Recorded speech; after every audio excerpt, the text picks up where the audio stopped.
বন্ধুরা, আজকে একটা নতুন গল্প নিয়ে আসলাম তোমাদের মাঝে। এটা সত্য এবং বাস্তব জীবনের ঘটনা। শেষ পর্যন্ত শোনার অনুরোধ রইল। শুনলে তোমার মধু চলে আসবে। দেরি না করে চলো শুরু করা যাক। আমি আর আপনি প্রতিদিন রাতে এক রুমে থাকতাম, কিন্তু মাঝে মধ্যে প্রায় লক্ষ্য করতাম আবু গভীর রাতে ঘুম থেকে উঠে অন্ধকারে কোথায় যেন চলে যেত।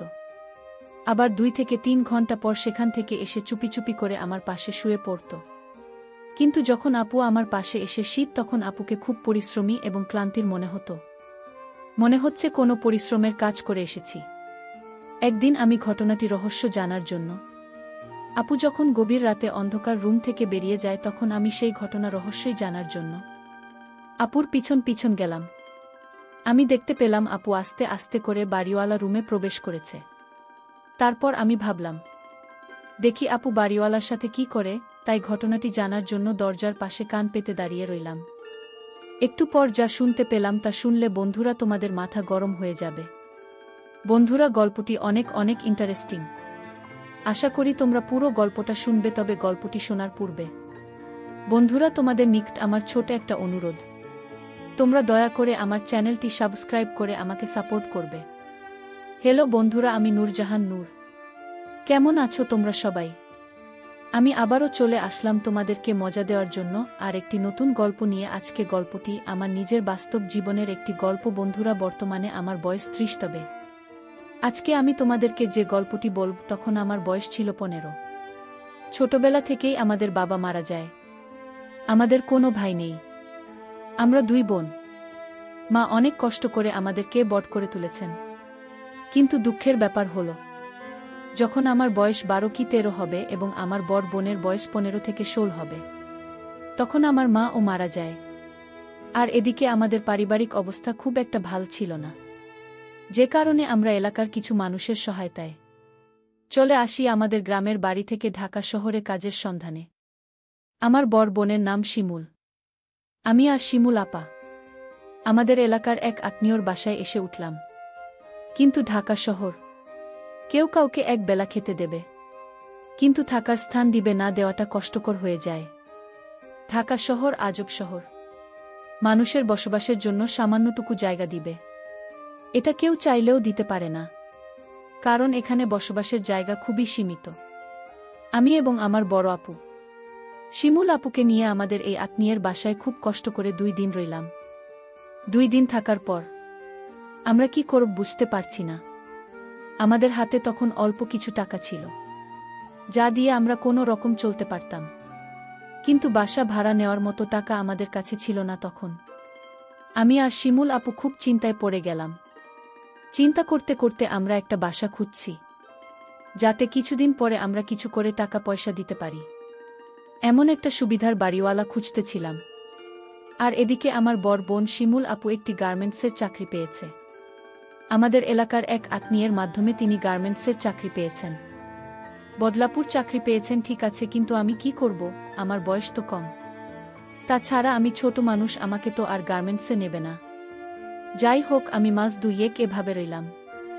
আর এদিকে আমার বড় বোন চাকরি পাওয়ার সুবাদে এমন একজন বাড়িওয়ালা পেয়েছিলাম, যাকে আমরা 1 মাস পরে টাকা দিয়েছিলাম। প্রথম ভেবেছিলাম বাড়িওয়ালা লোকটি অনেক ভালো, কারণ আমাদের বিপদের সময় সে অনেক হাল ধরেছে, আমাদেরকে অনেক সহায়তা করেছে। যাই হোক, বাড়িওয়ালার 2 ছেলে 1 মেয়ে, তাদের সবাইকে বাড়িওয়ালা বিয়ে দিয়ে দিয়েছে। আর বাড়িওয়ালার বউ মারা গিয়েছে অনেক আগেই।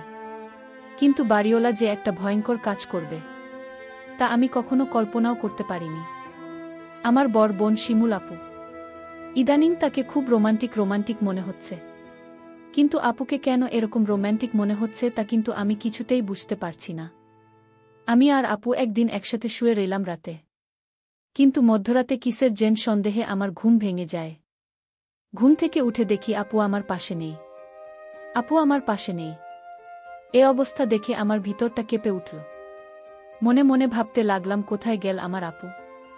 আমাদের কিছু ঘর, নিজের রুম সহ খুব ভালো করে সব জায়গায় খুঁজলাম, কিন্তু কোথাও আপুকে পেলাম না। শুয়ে শুয়ে মনে মনে চিন্তা করতে লাগলাম, তাহলে আপনি গেল কোথায়। রাত যখন 3টা থেকে 4টা বাজে, তখন আমি দেখতে পেলাম আপু কোথায় থেকে যান আমাদের রুমে প্রবেশ করছে। আপু আসতেই আমি জিজ্ঞেস করলাম, আপু কোথায় গিয়েছিলেন এত রাতে? আমি তোমাকে অনেক জায়গায় খুঁজছি, কিন্তু পাই নাই। কোথায় গিয়েছিলে আপু, বলো না। আপু কোনো কথা না বলে একবারে চুপ করে রইল। চুপ করে শুয়ে পড়ে ঘুমিয়ে পড়ল। আর এদিকে আমি মনে মনে চিন্তা করতে লাগলাম, আমার আপু তো এমন ছিল না। হঠাৎ করে আপুর কি হয়ে গেল? আমার আপু দেখতে অনেক সুন্দরী, অনেক সুশ্রী। আমার আপু অনেক স্মার্টও বটে। পরের দিন সকালে উঠে আপু একবারে রেডি হয়ে আবার গার্মেন্টসে কাজের উদ্দেশ্যে চলে গেল। আর আমার বয়স কম হয়, আমি তো আর গার্মেন্টসের চাকরিতে ঢুকতে পারছি না। কিন্তু মনে মনে ভাবছি, আমার বোনের উপর আর কতদিন চলব? আমার একটা কিছু করতে হবে। তাই আমি একটা চাকরি খুঁজতে শুরু করি। খুঁজতে খুঁজতে আমি একটা চাকরি পেয়ে যাই, একটি কারখানার প্যাকেজিংয়ের কাজ। যাই হোক, এভাবেই চলছিল আমাদের জীবন। কিন্তু আমাদের সবকিছুই স্বাভাবিক ছিল, সবকিছুই ঠিক ছিল। কিন্তু একটি জিনিসেই আমার বিবেককে বারবার বাধা দিতে শুরু করল। আর তা হলো, আমরা যে রুমে থাকতাম, সেই রুমটাতে আমি আর আমার আপু একসাথে থাকতাম। কিন্তু রাত যখন গভীর হতো তখন আমি ঘুম থেকে উঠে দেখতাম প্রায় প্রায় আপু আমার সাথে আমাদের বিচারে নেই। মনটা তখন খুব খারাপ হয়ে যেত। এ ব্যাপারে আপুকে জিজ্ঞেস করলে আপু কোনো কিছু বলতো না। ব্যাপারটা আমার কাছে খুব রহস্যজনক মনে হলো। যেখানে আমার নিজের আপন বড় বোন রাতের অন্ধকারে কোথায় যায়, আমি ঘুম থেকে উঠে দেখি আমার পাশে নেই। একদিন আমি ভাবলাম, আপু কোথায় যায়, কি করে, এই রহস্যটা আমাকে জানতেই হবে। আমি একদিন ভাবলাম যে আজকে সারারাত ঘুমাব না, কিন্তু ঘুমের ভান ধরে পড়ে রইব। দেখবা আমার বড় আপু কোথায় যায়। রাত যখন 1-2টা বাজে, তখন দেখলাম আপু আস্তে আস্তে উঠে দরজা খুলে কোথায় যেন যাচ্ছে। আমিও চট করে উঠে গেলাম। উঠে আপুর পিছু নিলাম। এমনভাবে পিছু নিলাম যাতে আপু কোনোভাবেই বুঝতে না পারে যে আমি তার পিছু নিচ্ছি। আমি দেখতে পেলাম আপু আস্তে আস্তে করে আমাদের বিল্ডিংয়ের 4 তলায় গেল। আমি ভাবলাম, আপু 4 তলায় কি করে? এখানে তো বাড়িওয়ালার থাকে, আর বাড়িওয়ালার বাসায় তো কেউ নেই। বাড়িওয়ালা শুধু একলা ছেলে মেয়ে সবাইকে বিয়ে দিয়েছে। তার বয়স প্রায় 55 থেকে 60-এর মতো হবে। বাড়িওয়ালার বয়স যদিও একটু বেশি, কিন্তু সে দেখতে এখনো অনেক শক্তিশালী পুরুষের মতো। আর তাছাড়াও বাড়িওয়ালা শরীরের প্রতি খুব কেয়ার করে। তাদের কোনো অভাব নাই তো, যে কারণে শরীর স্বাস্থ্যের প্রতি তারা প্রচুর যত্নশীল হয়। আমি দেখতে পেলাম আপু আস্তে আস্তে করে বাড়িওয়ালার যে রুমে থাকে সে রুমে প্রবেশ করে গেল। কিন্তু আমি একটা জিনিস দেখে খুব আতঙ্কিত হয়ে গেলাম। বাড়িওয়ালার রুমের দরজা ভেতর থেকে লাগানো ছিল না। তাহলে কি প্রতিদিন ও সেখানে যেত? ভাবতেই মনের ভেতরটা ফুপিয়ে কেঁদে উঠল। আপু সরাসরি বাড়িওয়ালা রুমের ভিতর ঢুকে গেল। ঢুকে গিয়ে আস্তে আস্তে করে দরজা ভিতর থেকে লাগিয়ে দিন। আমি খুব সাবধানতার সাথে আস্তে আস্তে বাড়িওয়ালার দরজার সামনে গিয়ে কান পেতে শোনার চেষ্টা করলাম সেখানে কি হচ্ছে। আপু সেখানে কি করে, কি হচ্ছে সেটা জানার জন্য আমি সেখানে কিছুক্ষণ কান পেতে দাঁড়িয়ে রইলাম। কিছুক্ষণ পরে শুনতে পেলাম সেখান থেকে এক অদ্ভুত ধরনের আওয়াজ আসছে। যে আওয়াজটা শুনে আমার সমস্ত গায়ে শিহরিত হয়ে উঠল। বাড়িওয়ালার সাথে আপুর এরকম অবস্থা দেখে আমার খুব খারাপ লেগেছিল। কিন্তু রুমের ভিতরে কি হচ্ছে আর এরকম অদ্ভুত আওয়াজ আমি কখনো শুনি নাই। এরকম অদ্ভুত আওয়াজ কেন হয় আমি কিছুতেই বুঝতে পারি নাই।